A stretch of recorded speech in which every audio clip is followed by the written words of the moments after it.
Comment former le pluriel des noms en anglais? La règle générale veut que l'on ajoute S à la fin du nom. Book devient books. Table devient tables. Boy devient boys.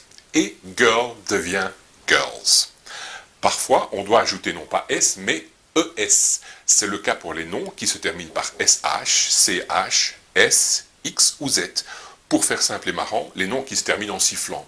S, sh, sh, z. Par exemple, witch. Une sorcière devient witches. Bus devient buses. Box devient boxes. Attention, la plupart des noms qui se terminent par la lettre O prennent également la terminaison ES. Par exemple, potato devient potatoes. Tomato devient tomatoes. Mais pas tous. Photo deviendra photos. Video devient videos. Alors me direz-vous comment savoir? Eh bien, c'est comme ça, il n'y a pas de règle, il faut le savoir. Les noms qui se terminent par Y, quant à eux, forment leur pluriel en IES. Lady devient ladies. Baby devient babies.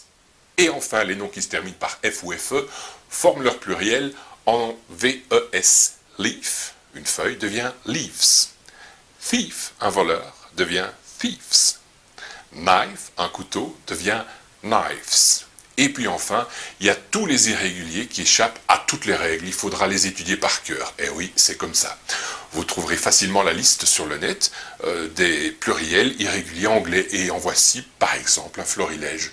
Person devient people. Child devient children. Woman devient women. Foot devient feet. Mouse devient mice. Si vous appréciez ces vidéos et si vous en voulez plus, donnez-nous un petit coup de main en vous abonnant à la chaîne et en cliquant sur la petite main bleue. Si vous voulez savoir quelles seront nos prochaines vidéos d'exercices oraux, cliquez sur le lien dans la description, on vous enverra tout ça. À très bientôt. Life is beautiful.